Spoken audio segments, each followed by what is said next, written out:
All right, let's dive into one of history's biggest, most important head-scratchers, Socrates. You probably heard the name, he's called the father of Western philosophy, but his entire legacy, everything we think we know about him, is built on a wild paradox. That's right. The guy whose ideas basically kick-started 2,500 years of human thought never wrote any of it down. Not a book, not a pamphlet, not even a grocery list as far as we know. Nothing. And that, right there, is the million-dollar question, isn't it? If the man left absolutely no record of his own, how on earth did his ideas survive to shape the world? Well, that's the historical puzzle we're going to try to piece together today. So here's the deal. Our entire understanding of Socrates comes to us secondhand. Everything we have was written down by other people, his students, his admirers, and yeah, even his enemies, all after he was already dead. And as you can imagine, this creates a massive challenge for anyone trying to figure out who he really was. This whole mess has a name, actually. It's called the Socratic problem. It's this huge detective job of trying to find the real, historical Socrates buried under layers of conflicting stories, some of which are probably biased or even straight-up fiction. I mean, just look at our two main witnesses, his students, Plato and Xenophon. They paint completely different pictures. Plato's Socrates is this witty, ironic, brilliant philosopher always asking deep questions. But Xenophon's Socrates, he's kind of dull. He's much more practical, all about self-control. And then, to make it even crazier, you've got the playwright Aristophanes, who wrote a comedy where Socrates is just this ridiculous head-in-the-clouds character. So, which one is the real Socrates? We're not totally sure. But even with the Socratic problem, we can start to assemble a rough sketch of the man. And the picture that emerges is of someone who was, let's just say, not your typical Athenian citizen. Okay, so Socrates was born around 470 BC, and by all accounts, he was famously ugly. We're talking a flat nose, bulging eyes, the whole deal. He didn't care about his appearance at all. Apparently, he'd just walk around barefoot in the same raggedy clothes every day. Money, comfort, meant nothing to him. But he was also a tough guy, a decorated soldier who fought for Athens, and it was this weird mix of a sharp mind and an unconventional lifestyle that made him a magnet for the rich, young men of the city. He didn't see himself as a teacher, though. No, he had a different word for it. He called himself a gadfly. You know, like a horsefly that just won't stop biting a horse. He believed his mission was to be a constant annoyance to Athens, to kind of sting the city and its people out of their lazy, unthinking habits. And his main weapon for all this stinging was a truly revolutionary way of having a conversation, a method we still talk about and use to this day. It's called the Socratic method. And the key thing to get here is that it's not about winning a debate.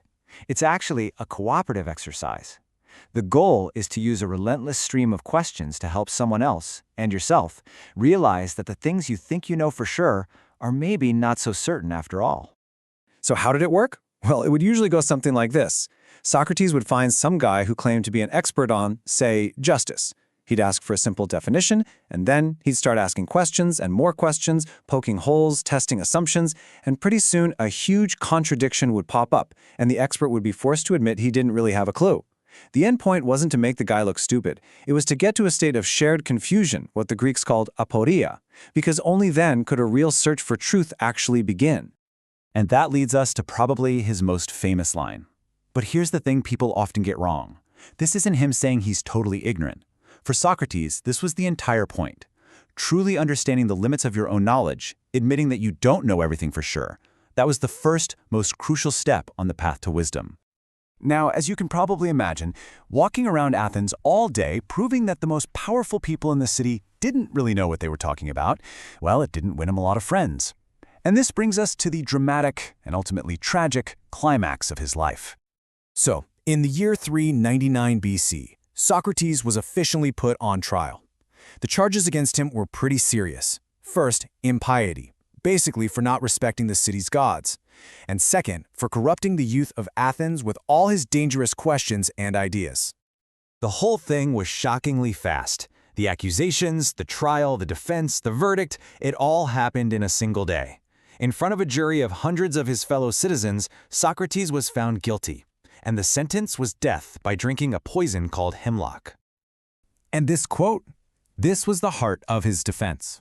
He didn't beg or plead for his life. Instead, he basically doubled down.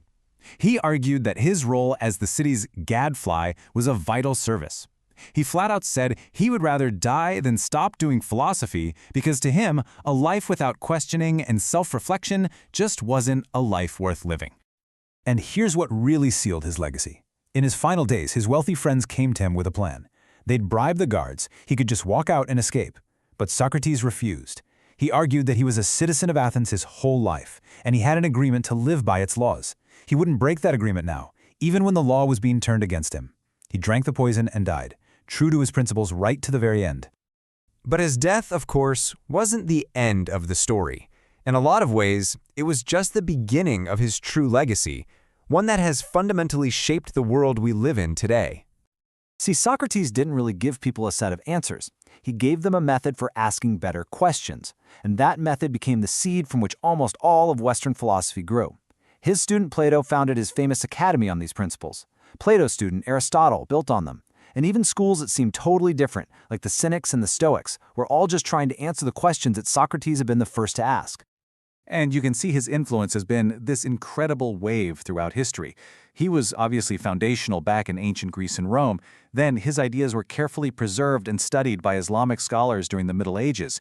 That work allowed his philosophy to explode back onto the scene during the Renaissance, and it got a whole new life in the modern era with thinkers like Kierkegaard and Nietzsche still wrestling with his ideas. And that brings us right back to his core challenge. It's a question that's just as powerful today as it was in an Athenian marketplace. He basically turns his own method back on all of us. And so I'll leave you with the same question he left the world. What is it that you don't know?